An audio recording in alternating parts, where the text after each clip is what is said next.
आज राहुल गांधी जी को देश का नेता प्रतिपक्ष बने 1 साल पूरा हो गया और इस दौरान उन्होंने जो किया वो देश के इतिहास में शायद ही किसी नेता विपक्ष ने किया होगा। हर चीज की तरह अपने इस रोल में भी उनकी निडरता, उनकी बेबाकी, उनकी दूरदर्शिता और इस देश और यहां के लोगों के लिए उनकी असीम मोहब्बत ही सबसे बड़ा प्रमाण रहा।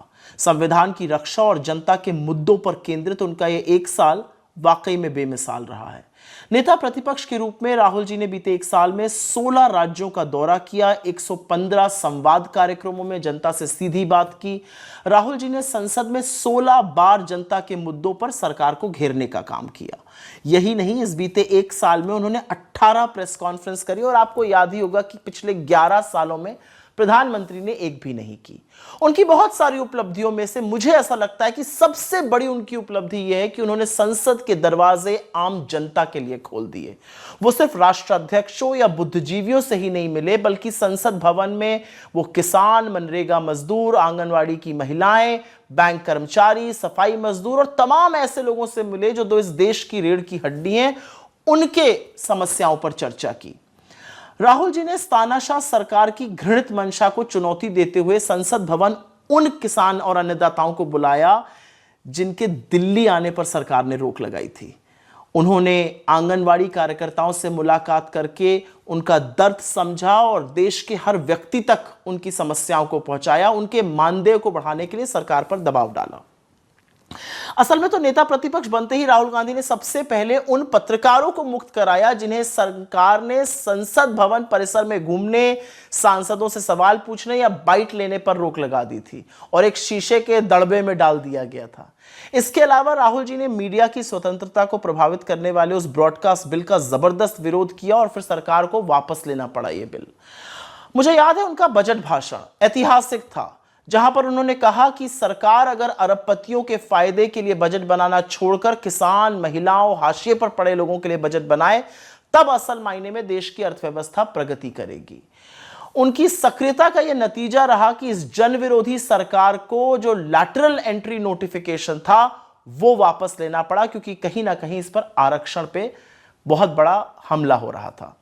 जब राहुल जी जलते हुए मणिपुर पर सरकार की नाकामी को जनता की सबसे बड़ी अदालत में बेनकाब कर रहे थे, तब मजबूर होकर मोदी सरकार को वहां पर राष्ट्रपति शासन लगाना पड़ा। असल में नेता प्रतिपक्ष के रूप में राहुल गांधी मणिपुर के उन रिलीफ कैंप्स में गए जहां पर उन्होंने लोगों के आंसू पोंछे, उनको न्याय का विश्वास दिलाया और वहां से आने के बाद जब भी मौका मिला, संसद हो या सड़क हो, उन्होंने मणिपुर के बारे में इस देश को जताया, बताया। राहुल गांधी जी नेता प्रतिपक्ष के रूप में बहुत सारे अद्भुत काम कर रहे हैं, लेकिन सबसे बड़ी काम और सबसे बड़ी कामयाबी उनकी यह है कि जो 90% पिछड़े, दलित, आदिवासी, महिलाएं, वंचित लोग हैं जो हाशिए पर पड़े हैं, उनके लिए जातिगत जनगणना करने के लिए उन्होंने सरकार को मजबूर किया। वरना मोदी जी तो जाति को मानते ही नहीं है, वो तो उसका बात उठाने वालों को अर्बन नक्सल कहते थे। संविधान के 75 साल पूरे होने पर राहुल गांधी जी ने अपने भाषण से जिस तरह संविधान और मनुस्मृति के बीच के विरोधाभासों को आम जनता तक पहुंचाया, वो काबिले तारीफ रहा। एकलव्य की कहानी कौन भूल सकता है। और तब लोगों को समझ में आया कि बीजेपी को संविधान क्यों चुभता है। राहुल गांधी ने ओबीसी कर्मचारियों के प्रतिनिधि मंडल और बहुजन अर्थशास्त्रियों से मुलाकात की, जिससे कि ये सारे लोग मेन स्ट्रीम में आकर कंट्रीब्यूट कर सकें। राहुल जी विश्वविद्यालयों, यूनिवर्सिटीज, कॉलेजेस में न्यायपूर्ण शिक्षा व्यवस्था के लिए लगातार प्रयासरत हैं। इसके लिए उन्होंने कांग्रेस शासित प्रदेश, चाहे कर्नाटका हो, तेलंगाना हो, हिमाचल हो, वहां के मुख्यमंत्रियों को पत्र लिखकर रोहित वेमुला एक्ट लागू करने का आग्रह किया। राहुल गांधी जी ने अग्निवीर योजना को सरकार द्वारा आम आदमी के बच्चों के साथ छल बताया और किसान और मजदूर विरोधी जो मानसिकता है उसकी बखिया उधेड़ कर रख दी। उन्होंने नीट पेपर लीक, कोचिंग घोटाले और प्रवेश टेस्ट घोटाले पर इस देश के करोड़ों बच्चों के भविष्य पर जो सवाल उठ खड़े हुए हैं उसके खिलाफ आवाज उठाई। उन्होंने लोको पायलट भर्ती विज्ञापनों पर सवाल उठाकर सरकार को उसको रद्द करने पर मजबूर किया। राहुल गांधी ने संसद में दिए भाषण में प्रोडक्शन और टेक्नोलॉजी पर आधारित भारत की अर्थव्यवस्था के लिए एक ढांचा खींचा, एक बड़ी सी लकीर खींची। अगर सरकार इस मॉडल को अपना ले तो इस देश के हर व्यक्ति का कल्याण हो जाएगा। उन्होंने सदन में हमेशा युवाओं का, बेरोजगारों का, किसानों का और गिग वर्कर्स का जिक्र किया, जिससे उनकी उनकी बात जनता तक पहुंचे। उन्होंने एआई और भविष्य में ड्रोन से होने वाले युद्धों पर तथ्यात्मक बातें इस देश के साथ साझा करी, जिसका प्रमाण आज सबके सामने है। राहुल जी एम्स गए, सर्दी में गए, फुटपाथ पर लेटे लोगों से मिले, वो अपने लोगों का इलाज कराने के लिए दूर दूर से आए हुए हैं। उन्होंने केंद्रीय स्वास्थ्य मंत्री और दिल्ली की मुख्यमंत्री को पत्र लिखकर पर्याप्त मदद की अपील करी।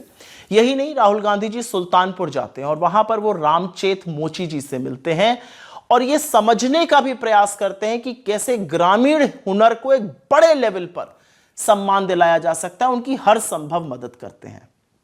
वो दिल्ली की एक सब्जी मंडी पहुंचते हैं और वहां जाकर वो वहां पर महिलाओं और गृहिणियों से कमर तोड़ महंगाई पर चर्चा करते हैं। वो नई दिल्ली रेलवे स्टेशन जाते हैं और उन बहादुर कुलियों की सराहना करते हैं, उनसे बात करते हैं, उनकी पीठ थपथपाते हैं जिन्होंने कुंभ के जो यात्री थे और भगदड़ में जिनकी जान चली गई, उनकी जान और काफी लोगों की जान बचाने की कोशिश करी थी। पहलगाम आतंकी हमले के बाद और ऑपरेशन सिंदूर और अमेरिका द्वारा बार बार सीज फायर में अपने रोल की घोषणा के बाद राहुल जी प्रधानमंत्री को पत्र लिखकर संसद की विशेष सत्र की तो मांग करते ही हैं, वो पहलगाम भी जाते हैं, वो पुंछ का दौरा भी करते हैं। वो हर व्यक्ति के आंसू पोंछने के लिए जहां संभव होता है वहां पहुंचते हैं। राहुल गांधी जी ने 2020 में गैंगरेप का शिकार हुई हाथरस की उस बेटी के परिवार से मिलकर उनको हर संभव सहायता देने का भी वादा किया है। याद रखिएगा, 5 साल बाद भी यूपी सरकार ने उस बच्ची के लिए और उसके परिवार के लिए कुछ नहीं किया। जब देश के तमाम पार्टियों के तमाम तथाकथित बड़े नेता मोदी सरकार के सामने घुटने टेक देते हैं, तब राहुल गांधी बिना डरे बिना झुके मोदी सरकार के क्रोनी कैपिटलिज्म और अडानी महाघोटाले पर सवाल दागते हैं। राहुल गांधी ने वैसे तो सतत लोगों के मुद्दे को प्रमुखता से उठाया है, बगैर परिणाम की चर्चा किए, बगैर डरे, बगैर समझौते किए। और पिछले 1 साल में बतौर नेता प्रतिपक्ष उन्होंने लोगों में फिर से एक उम्मीद जगा दी है कि एक अहंकारी सत्ता को जवाबदेह बनाना और जनता के मुद्दों को उठाना ही उनकी सबसे बड़ी प्राथमिकता है। और इस काम को करने से उनको दुनिया का कोई षड्यंत्र और दुनिया की कोई ताकत रोक नहीं सकती है। वाकई में जबरदस्त कमाल का रहा है ये 1 साल।